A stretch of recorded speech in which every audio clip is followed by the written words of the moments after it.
Salam aleyküm. Bu video niyə çəkirik? Bu motor yəni sökülür də.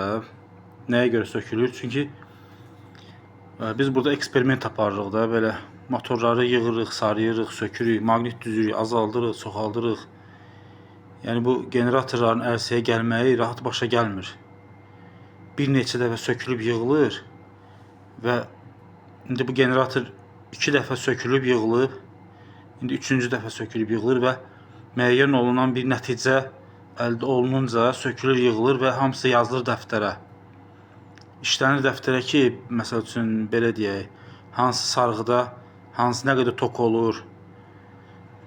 Yəni 220 volt olanda 50 Hz olmalıdır. Bunlar hamısı qeydiyyata alınır və növbəti generatorlarda müştəri üçün tam düzgün bir generator düzəltmək üçün. Oldu, çox sağ olun.